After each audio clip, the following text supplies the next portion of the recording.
मध्य प्रदेश के झाबुआ में लगातार सरकारी अनाज चोरी करने के मामले सामने आते हुए दिखाई दे रहे हैं।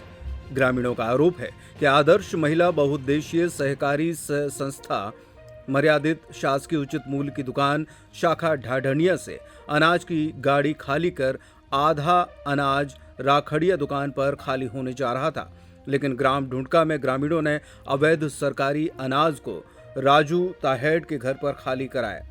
लेकिन ग्रामीणों ने अवैध सरकारी अनाज जो कि राजू ताहौड़ के घर खाली हो रहा था, रंगे हाथ पकड़कर सेल्समैन वीरेंद्र नायक पर सरकारी अनाज की चोरी के आरोप लगाए हैं। ग्रामीणों की शिकायत पर मेघनगर तहसीलदार के साथ कनिष्ठ आपूर्ति अधिकारी और पुलिस बल भी मौके पर पहुंचा। ग्रामीणों की शिकायत पर ग्राम ढाढनिया और ग्राम राखड़िया की दोनों दुकानों को सील कर दिया गया। ग्रामीणों की भारी भीड़ के बीच दिखाई दे रहे सरकारी अधिकारी यहां पर चोरी किए गए अनाज की जांच करने के लिए पहुंचे हैं।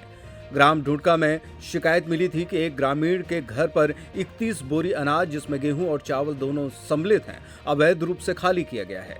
ग्रामीणों ने अनाज खाली करने वाले मजदूर को पकड़कर उसकी शिकायत सरकार के अधिकारियों से की। सूचना मिलने के बाद तहसीलदार रविंद्र चौहान और कनिष्ठ आपूर्ति अधिकारी मौके पर पहुंचे। भाजपा महिला मोर्चा की अध्यक्ष दीपमाला बामनिया और ग्रामीणों ने अनाज चोरी का आरोप लगाया है। ग्रामीणों के सेल्समैन पर सरकारी अनाज चोरी के आरोप लगाए जाने के बाद मौके पर पहुंचे अधिकारियों ने विवेचना शुरू कर दी है। उन्होंने जानकारी देते हुए बताया कि सूचना मिलने के बाद यहां पर जो अनाज आया है उस पर कार्रवाई की गई है, क्योंकि ये सरकारी अनाज है जो कि सार्वजनिक वितरण प्रणाली के तहत वितरण के लिए जा रहा था।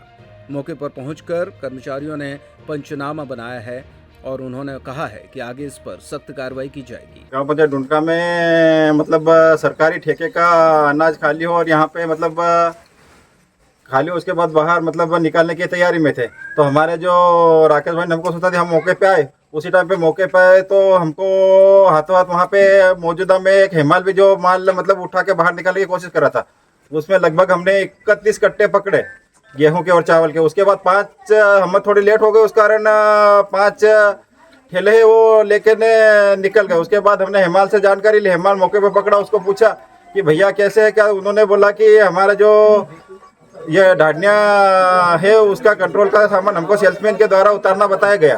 तो हमने सेल्समैन से पूरी जानकारी लेके उसके बाद आगे उसे सेल्समैन को बुलाया। सेल्समैन अपने जो जानकारी देने से मना कर रहा। तो हमको लगभग पूरा संदेश यही है कि ये जो गुजरात पे माल बेचने जा रहे थे और मौके पे हम पहुंच गए तो इनका ये नाकाम हो गए। ये मेरे पास काफी टाइम से महिलाएं आकर मेरे को बताती थी कि हमारे गांव में हमको धान नहीं मिलता है। हम सुबह से शाम तक जा करके सोसाइटी पे परेशान होते हुए वापस आते हैं, पर दीदी हमको धान नहीं मिलता है। सोसाइटी पे सेल्समैन कभी कभी अंगूठा लगवा लेता है, उसके बाद में बोल देता है अगले महीने आना, फिर आना। ऐसे करते करते हमेशा चलता आ रहा था। तो हमने फिर आज मेरे पास सूचना आई कि भाई ये जो गाड़ी खाली हुई है ढाढनिया में, उसके बावजूद इतनी 25-30 बोरी यहाँ पर उतारी गई है। तो हमने सोचा कि चलो देखते हैं जा करके। हम यहाँ पर आए, उसके बदले 4 बोरी तो पहले ही जा चुकी थी। ये घटना है एसडीएम महोदय को यहाँ के ग्रामीण ढूंढका के लोगों ने शिकायत की कि यहाँ पर अवैध रूप से कट्टे जो उतारे गए हैं एक निजी मकान में। तो एसडीएम महोदय के निर्देश पर तहसीलदार महोदय और कनिष्ठ आपूर्ति अधिकारी मेघनगर यहाँ पर उपस्थित हुए। मौके पर पाया गया कि सार्वजनिक वितरण प्रणाली के तहत वितरित होने वाला खाद्यान्न के कट्टे यहाँ पर अवैध रूप से रखे होने पाए गए। प्रथम दृष्टया पंचनामा तैयार कर आगामी कार्रवाई के लिए रिपोर्ट एसडीएम महोदय को एवं वरिष्ठ अधिकारियों को दी जाएगी। इसमें हमने यह कोशिश करी है कि वहाँ से जो नागरिक आपूर्ति निगम से निकलता है खाद्यान्न, वहाँ से भी मॉनिटरिंग करते हैं, लेकिन यहाँ बीच में हमाल और सेल्समैन मिलकर इस तरह की अगर वो करते हैं तो उनके खिलाफ कार्रवाई करेंगे।